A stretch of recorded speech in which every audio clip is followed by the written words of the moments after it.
Thank you very much for taking the time to join us today out of your busy schedules. As mentioned, I'm Enrique Herrera. I'm a market principal at OSIsoft, and I'm based out in our headquarters out in San Leandro, California. I look after our initiatives around connected services, as Brett described, where we are taking the PI infrastructure and enabling service providers to deliver aftermarket services to our industrial customers. But I also look after our discrete manufacturing initiatives and also initiatives with our product development team on how we leverage cloud computing technologies into our future offerings.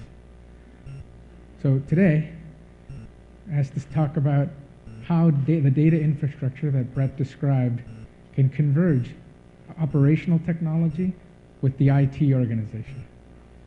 So a little bit about my personal background. So I have a mechanical engineering background, and I started my experiences at Ford Motor Company in manufacturing and in product engineering, developing engines and powertrains. But I obtained my IT perspective after being at Microsoft for 7 years, where I worked as a subject matter expert in manufacturing and also in enterprise architecture strategic consulting. But I've been with OSIsoft 1 year. So a little bit about what we're going to talk about today. So I thought we would talk a little bit about some of the challenges facing our enterprise customers at a high business level. An enterprise architectural perspective, just a conceptual architecture to kind of lay out the map a little bit. Talk about some of the organizational challenges between IT and some of the operational functions. A little bit about the technology alignment, really around kind of some of the overlap in some capabilities that we'll talk about. And then finally, I'll talk a little bit more about this data infrastructure concept and how it applies to operational and IT.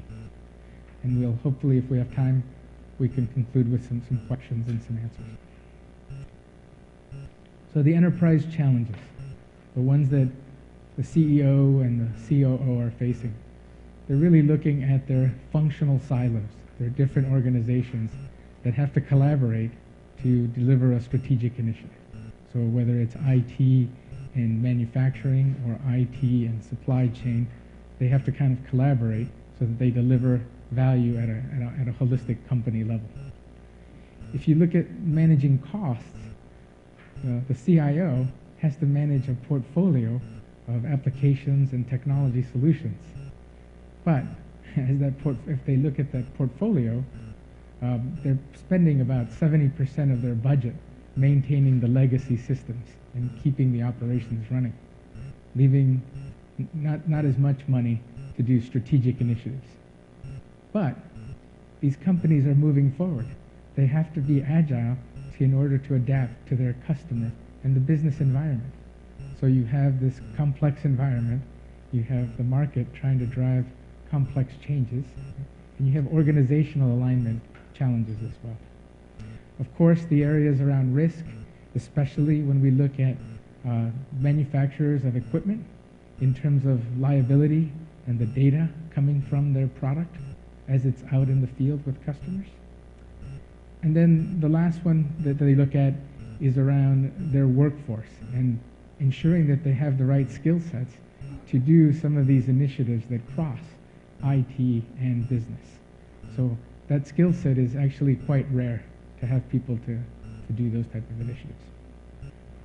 So from the CIO perspective, as he's looking at that application landscape, and I found a picture that I believe probably describes a lot of the IT environment applications, where they have to kind of manage a lot of those legacy solutions as well as kind of layer on new capability on top of that. The other piece that's challenging is the integration of all those applications. Sometimes they're stitched together, connected, and the interfaces and the integration isn't very well documented. Right? Those are all points of risk for an environment to come tumbling down. The other one is, as we mentioned, right, deploying new capabilities into this environment, but also these applications and solutions that have overlapping functionality, right? So, wait a minute, I have the solution here does this, so does this one over here, so does this one over here. So how do we manage that complexity? So from a conceptual architecture perspective, and this is, I took one from the manufacturing environment, and how we've looked at the operational side of the world. When I have an opportunity to visit a customer's operational environment, I take a look at that ball of rubber bands, and we try to take a look at it in terms of layers, right? And this is the ISA 95 model that a lot of you may be familiar in manufacturing, maybe not in other operational environments, but the bottom level is really the physical processes. You have kind of the next level, which is at a control of these physical moving assets. As you move up the levels, they start to look more like IT, information technology. So whether it's operational systems, manufacturing systems that may be transactional, like in a manufacturing execution system, or maybe higher level systems that organize data, like SCADA and other higher level applications. But the industry is looking at these levels kind of combined, and they look at those as operational technology, even though more and more is looking like information technology at the highest level. The integration between that operational level and the next level up, which is kind of the enterprise level. At that enterprise level, a CIO may be looking at ERP functionality, customer relationship management functionality, supply chain.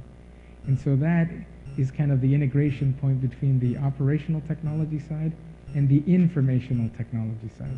But as I mentioned, the challenge is that between that third and fourth level, they're both really information technologies.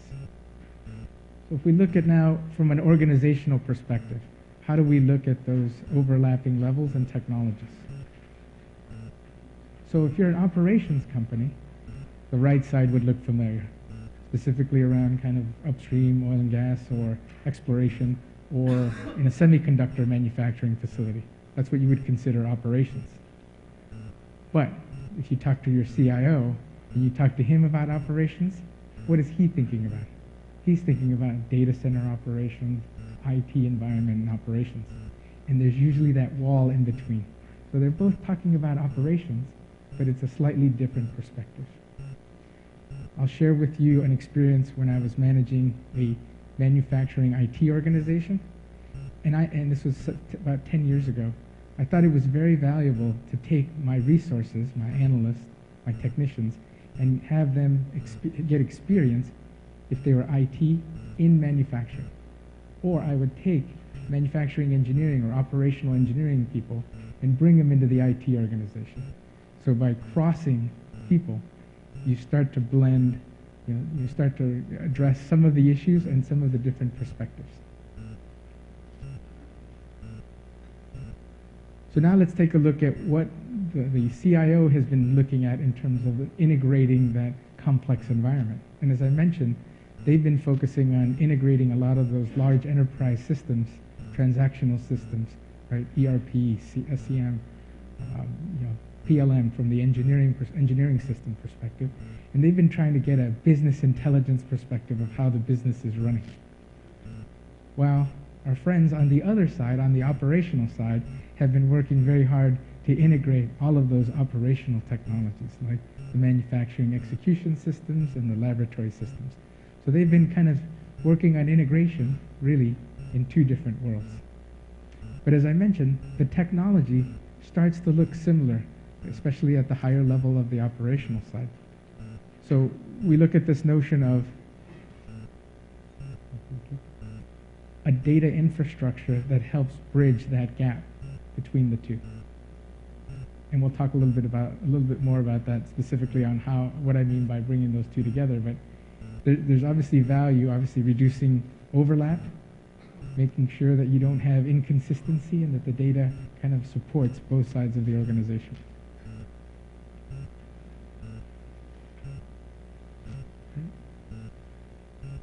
So let's look at the technology alignment. we talked about those levels, right, of conceptual architecture. But if we look on the right side, the users, right, the people who actually have to interact with these systems, right, are interacting with both operational systems and enterprise business systems, right? So these people right here need to be able to look at data, do analysis across these environments. So now let's talk about what the IT responsibility or in this kind of blended environment. So the concepts of doing asset management, IT asset management. The CIO is thinking about managing the end device, server type of hardware, right? Networking hardware. Where in the operations environment, they want to manage those assets themselves. Even though they're the same technology and maybe the same tools, you have them both trying to administer assets. The other one is, now that we've brought the user into the perspective, right? The user's identity as they're going into those environments, now you're trying to maintain the same identity, and you get into federation of identity. Of course, managing the environment. Besides just managing the asset, managing the software environment and managing those updates to software. And this is where CIOs get heartache, because they have different versions of updates throughout their environment, creating complexity. So they're both sides of the organization do this, but they do it separately. Now let's talk about context. And by this I mean being able to organize some of the information in those systems in an asset hierarchy. So an example of that would be in your operational systems, being able to look at assets within an operation, right? But your enterprise business systems need to look at that same kind of hierarchy as well. So the need to synchronize the two, in your maintenance systems and your operational systems. The purpose of also kind of the metadata layer, or the information about the information, is important, especially if you have those users trying to look for knowledge across those connected environments. This concept of time, right? On the operational side, I think you may know that they're thinking seconds, right? Sub-seconds maybe, minutes. At the enterprise level, they're looking, at hours maybe. They're looking at maybe days and transactions. So these two worlds that revolve around time, you don't just put them together, right? There's a piece in between in that common data infrastructure that relates these transactions to these events. And that is not just a straightforward integration. The agility piece I referred to is around looking at data that's organized in a certain way, but then maybe someone in another organization looks at the same data and applies different contexts to do different things. So this is kind of the ability to be able to change the perspective on that data. Collaboration. So I like customer stories around customers that do a proof of concept and they show a business benefit that's fantastic, but then they can't apply it because the data infrastructure is not consistent. So you get a benefit in one plant or one operation, but I can't duplicate it because the environments are all different and the data infrastructure is not there. Right? That's one of the challenges. Obviously, we want to enable innovation and continuous improvement, especially as new techniques and new analysis come into play. We want to minimize the redundancy, not just in the IT landscape, but also for people, right, roles and responsibilities, so we eliminate some of that confusion. The last one is a newer concept where we're seeing people look at the data to be able to provide recommendations. And this may be externally, or it may be from within your company, having experts looking at data and providing recommendations to continually improve. And for that, you need that data infrastructure to cross those two worlds. Talk a little bit more about the data infrastructure, at least at a conceptual level. I know later you'll probably get a little deeper dive into some of our technical roadmaps and capabilities.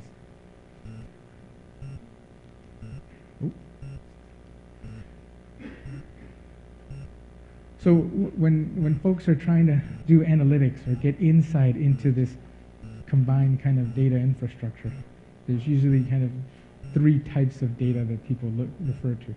There's the unstructured data, right, which is kind of put into place, and it may be documents, or it may be around notes, or streaming data of maybe a social environment.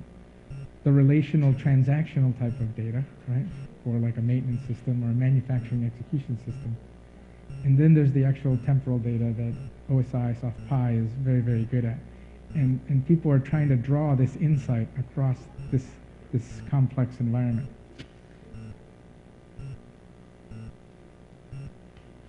There's an analyst perspective as well, is doing analytics at that intersection point becomes very important. Right? That user that's looking across the multiple environments is trying to apply intelligence onto that intersecting point. That's really where the value is in these two worlds coming together as well. So I apologize for this one. It's a little more graphic, but I think if we're looking at the bottom half of the picture, the lower level, we're looking at the operational environment, where we're pulling in data from sensors into this operational environment. We're organizing it, right, based on its assets. We're organizing also in terms of events, and I know we'll talk about event frames later, to be able to look at the streaming data for specific segments of time, like a startup, and the operational user on the right-hand side that's looking at that operational data. But what we see is, we see the need up here for some of these tools, these more advanced visual tools or analytic tools, that people need to be able to drill down into this real-time operational data. And as I mentioned, it's not just a straight connection. Right? There's some cleansing, shaping, and transforming that has to happen for these guys up here to be able to use these more advanced tools. And then the business user is able to interact with more of these advanced tools up here. Mr. Business user. Right? Oop. So now, getting it wrong. Sorry. Laser pointer.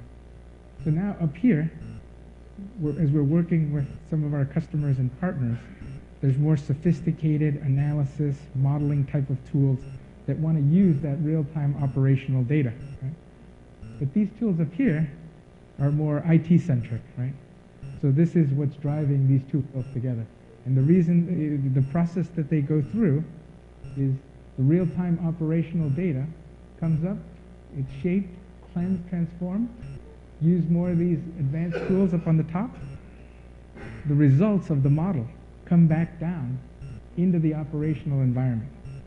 So now you're actually validating the model, but what's very, very interesting is now you can start to be more predictive looking forward with some of the outputs of these models. And this will be some capability in our newer products and technologies around being able to bring that future data in so you can compare operational data. So this is just the example of how operations can take advantage of more sophisticated information technology to improve operations, but also enable that user that's crossing between those two worlds.